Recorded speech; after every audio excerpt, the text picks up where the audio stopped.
Right.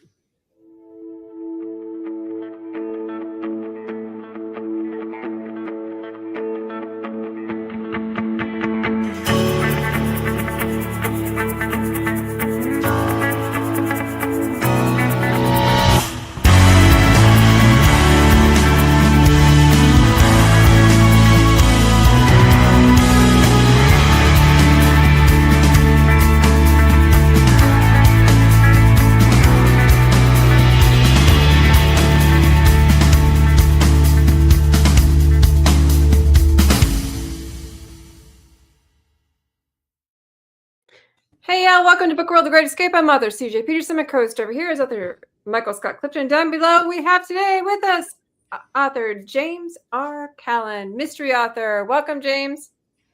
Thank you. Thank you for having me on. Today, we're super excited to have him on with us. We're talking mystery. Woo-hoo.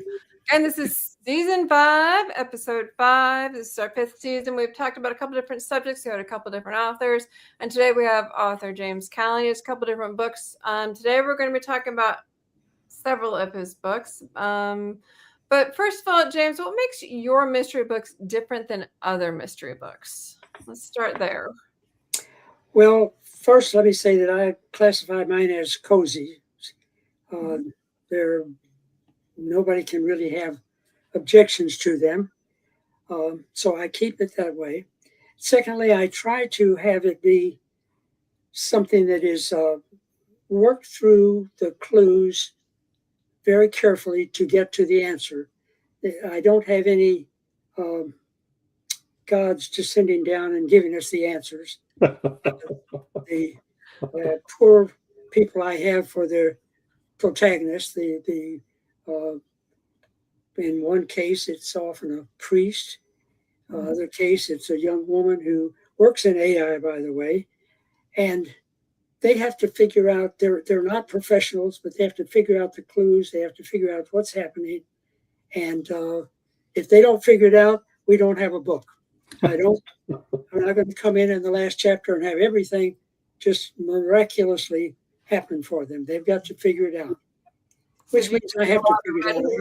Do you have like a lot of red herrings throughout the book, or is there some twists and turns? Or I'm sorry, say it again. Do you have a lot of red herrings throughout the book? Is there a lot of twists and turns? Is it a I try to get red herrings into it. Try to.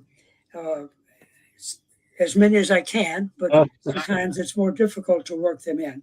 Mm-hmm. I would like for my wife, who reads it as it goes along, not to know what's happening.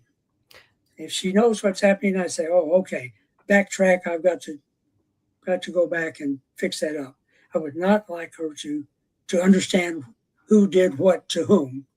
So it's not like Murder, She Wrote, where it's like it's always the first person they've interviewed, and then it go to the next two, and you always know what was the first person that they interviewed. Yes. Okay. Yes. I would not let it be the first person. Breadcrumbs. You leave a trail for the there you go. To follow. Yep. So a couple people saying hi. Levinstein's here. Super Happy says hi. Hello there. Yes. Awesome. So what books do you currently have out? What did you currently have out? The latest book that is out is called To Force a Deal. To Force a Deal. Mm-hmm. And the thing that makes it quite different from other books I've written is that one of the principal characters is in a coma and stays in a coma, and the doctors say, "We have no idea."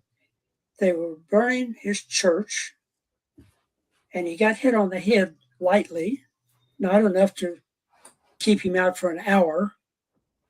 But now he's in a coma for days and days, and we don't know why. Oh.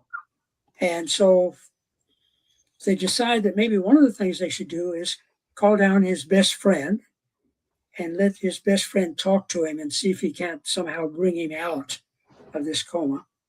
And Father Frank comes down, and things get more complicated, of course.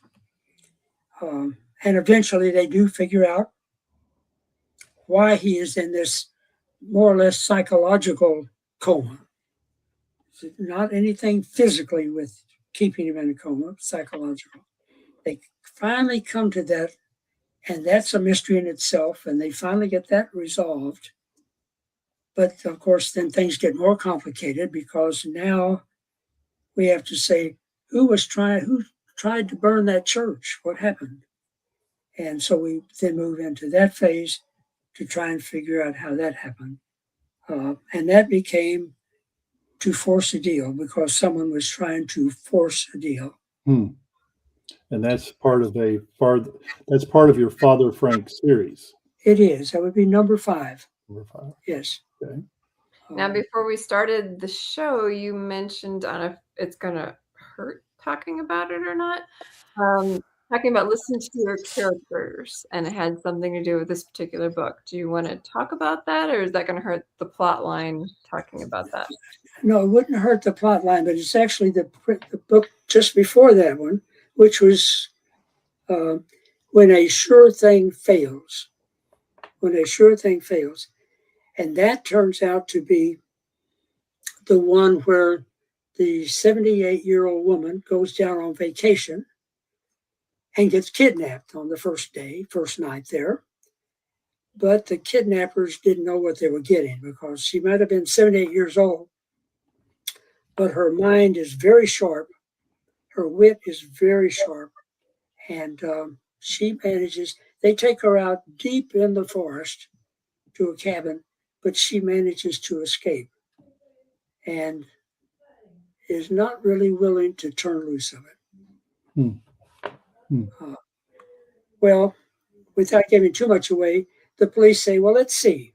You escaped, you weren't injured, and you didn't pay any money. And he said, no harm, no foul. Well, for Eula, that just incensed her, that the police would take that attitude. They had kidnapped her. They had kept her for 3 or 4 days. It was a crime. And so she says, I'm going to take care of it myself. And she sets about doing it. So the fact that she's 78 years old doesn't slow her down a bit. She's more than a match for her younger 2 men who kidnapped her. But you weren't going to originally write about her, though. No. Originally, that was going to be a Crystal Moore book. She would be the protagonist, the main person in it. Eula was her grandmother, who had been in the other Crystal Moore books in a minor role. Mm-hmm. And I'm thinking about the book and trying to figure out all the different things that will happen in it. And this voice pops into my head, and it's Eula, and she says, I should do the book. So I hadn't invited her in, but she popped in. And after a while, I said, well, why do you think she should be? And she said, well, in truth, it's such a good role. I want it. But she said, in fact, well, she's not shy. She's not shy. 78 years old doesn't mean shy. But she said, I am clever enough to deal with these lunkheads that kidnap me. And I am smart enough to deal with and tough enough to deal with the really bad guy in there, who is a fairly vicious man and who has sort of caused all of this to happen. She said, I can do that. Crystal, my granddaughter, is just as sweet and lovable as can be, and I love her, and she's done a lot of good things, but I'm tougher than she is. She said, it's my book. And once again, she said, and it's a good role, I want it. So I thought about it, and I only had to think about it about 20 or 30 minutes, and I said, she's right. She's right. It would be a better book if it's her book. Now, the granddaughter is in the book, comes into the book, but it is definitely Eula's book. So it's the first book I've written that had a main person, protagonist or sleuth, if you want to think of the mystery, who was 78. Wow. Yeah, sometimes our characters take over the book where they're kind of meaning to come in as a minor character and they just take over the book. Or sometimes you meet somebody and like, they'd be a really cool character in this book, and next thing you know, they just take over. And sometimes they come up with better storylines than we as authors have. And people kind of think you almost kind of have to be a little bit schizophrenic being an author, but you really kind of do, because you have to be kind of multi-minded. And being an author, it's fun, but you got to let the characters take over. Well, Says, do you have I a talked, character in any of your books? yes. Okay. I talk to writers groups often about developing a character. And I say to them, you've got to sit in the porch swing and visit with this character until they are a real friend of yours. And because they're in the middle of the story, they will have something to say about it. But you're the author, it's your book, you make the final decision. They might make their part better, but it may not be better for the book. You have to decide that. In this case, I thought about it. I didn't just automatically say, okay, you got it, Eula. I thought, but it didn't take me long to see that she was right. So I recommend that you listen to what your characters have to say, but don't just take it automatically. You are in charge. It's your book. You decide, but I would certainly suggest listen to them when they speak to you and see what they have to say.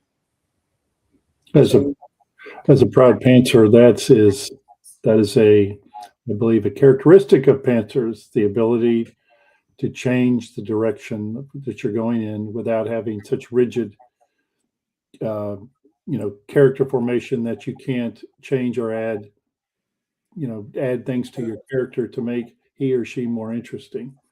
And that's a good point, James, because I think, and of course, I think you've probably seen that too, CJ, authors who have a good story, but they straitjacket their character, even though as they start to flesh it out, they either can't change it because they're too deep into for example, if you've planned everything out already, or, there is a natural inclination, I think, if you've had an original idea about a character.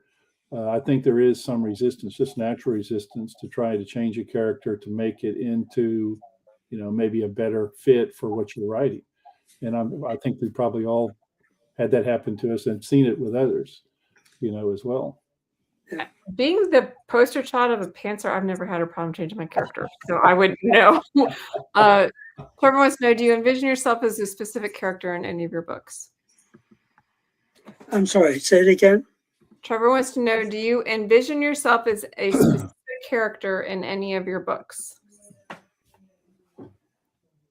No.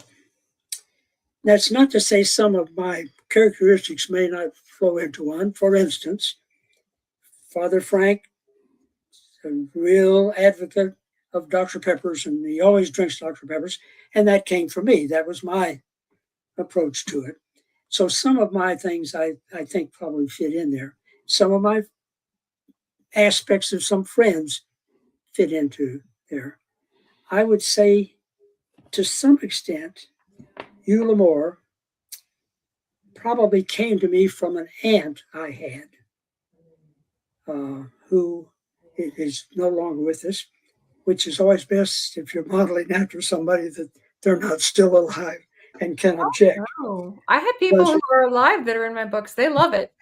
Oh, well, some do, but you always have the possibility that they're going to say, wait a minute, I'm better than that, or whatever.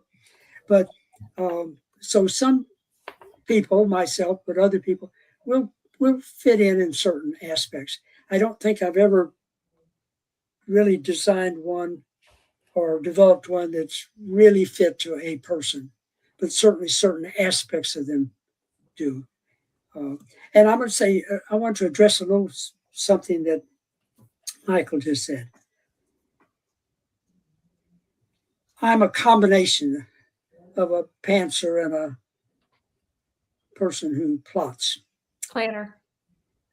in this sense. When I get one of these going, I really feel uncomfortable until I have a possible solution. If it's a mystery, I want to have a possible solution in my mind.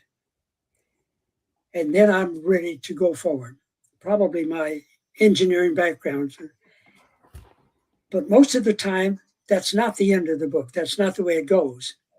But I'm encouraged to get busy and start writing because I know there's an end. But usually that's not the end I will take. It will change. And in the case of the last two that we have mentioned, that is when a sure thing fails and to force a deal,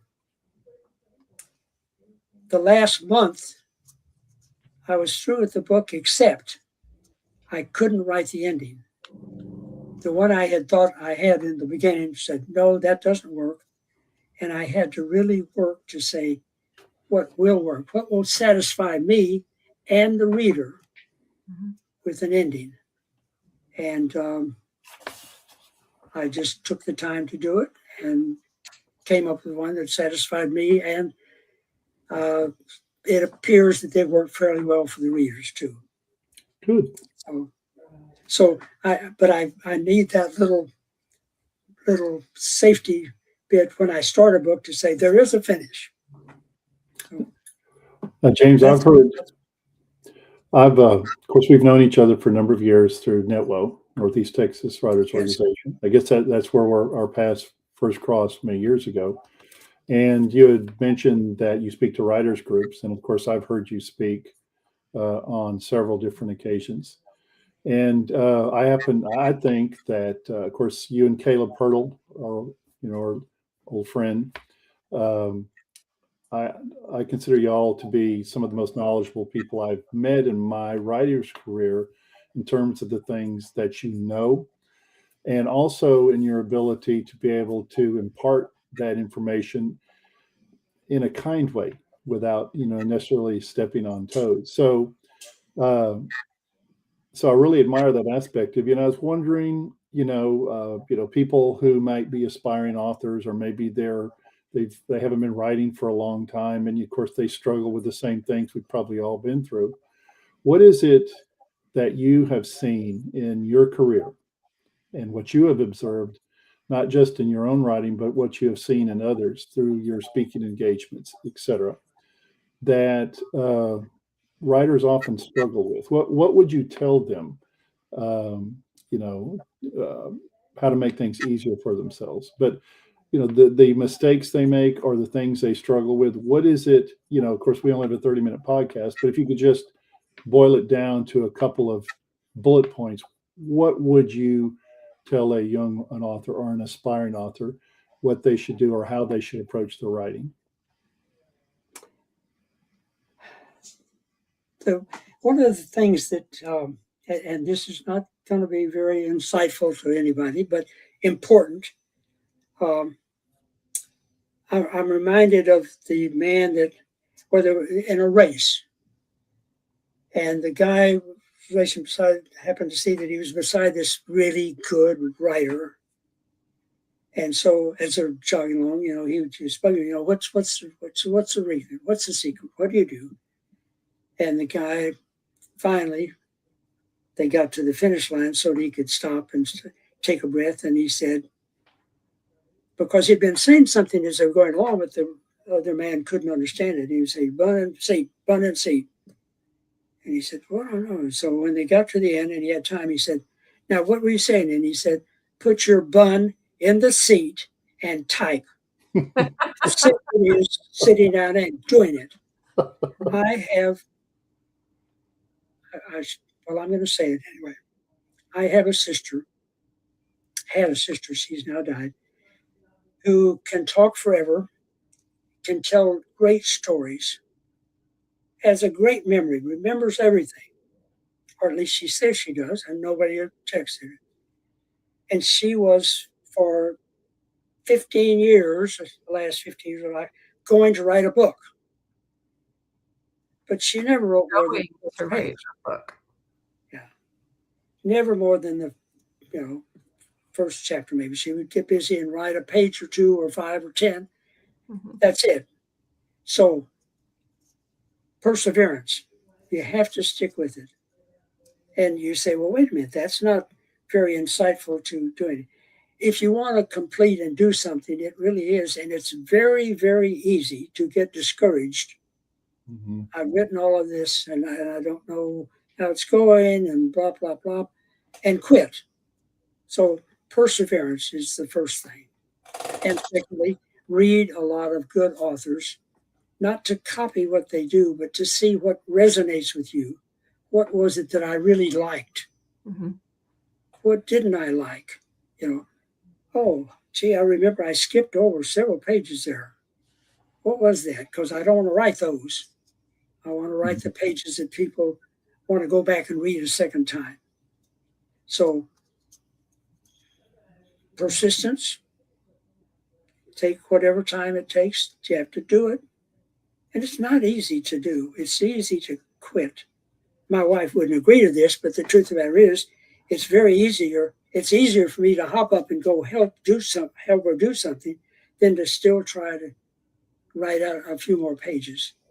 Just any excuse, because you're looking at a page and you're trying to put something down, and it's excruciating. And one last thing I will say, and that is, when you're doing this, don't stop at everything wrapped up. Stop in the middle of a scene, and when you come back the next day or whenever, you've got a running start. You already say, oh, there's a scene, I know how to finish that. And you can then move right on to the next one and the next one. So it's a simple thing, but that I find helpful myself is that I stop in the middle of something so that when I come back, I've already got a running start on it. That's good. I get asked a lot at the book events we go to that are quite similar to what you've said is, well, I started this book. Well, I got to 3 chapters. I'm still rewriting it. How long has that been? Oh, 6 months. And so I tell them basically, the number one thing you should do as a writer is finish what you start, because you can fix a flawed manuscript, but you can't fix an unfinished one. Yes. Yes. And I've sometimes heard people say, some speaking writers say, the first chapter is the most important. So you get that one perfect. And I tend to say, no, write that first chapter and keep going. At the end, in fact, you may change that first chapter entirely after you finish the book and see how things went. So you keep going, get the story down. The end. That doesn't mean it's the end of your work. Oh, no. That's just beginning. Then you got to go to it. That's where you're just going to get going. But you get to that. And a lot of writers either want it to be perfect and they dwell on this. I know some, in fact, lots of them, who are still working on the first paragraph. Yes. So to be perfect. And eventually they may have a perfect paragraph and no book at all. Yes. Yeah, I kind of equate it to, you got to get the sand in the box before you start to even build the castle. So get the sand in the box.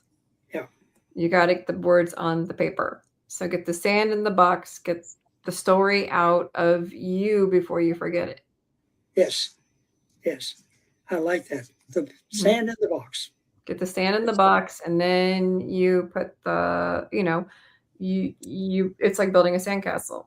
You don't just bomb at a whole sandcastle, and then you put you build your pylons for your castle, and then you build your walls for your castle, and then you start to put the little details into the castle. Yeah. As you're doing your fine editing, it's building a sandcastle. Yeah. Yes. And which we're doing first. Yeah. Yes. Yes. So I think those are, practical things. Then you can get into lots of details about how to develop characters or how to deal with dialogue or whatever. But the basic stuff, if you don't do those basic things, you're not going to get a book. You're not going to get a story. You know, and my wife claims she's not a writer, and Jory, you remember Jory? Jory Sherman, yes. All right, Jory one day just would not take no from her and just demanded she was going to come and take his class and she was going to write. And so we took over dragging her feet and put her in there, and she had to do this. And she wrote a story. And lo and behold, it was published in a book of short stories, you know, because she said it's too much work, it's too hard, too difficult. But she did it because somebody made her sit down and do it.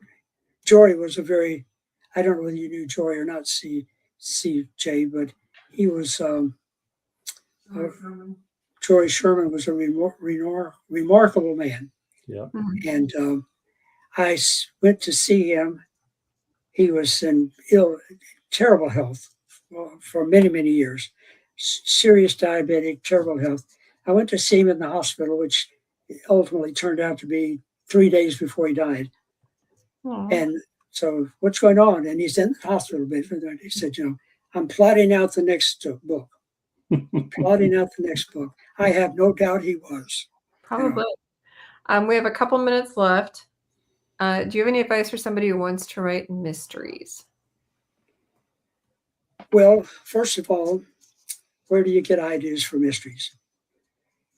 You look at the news. Every time you just look at the daily news.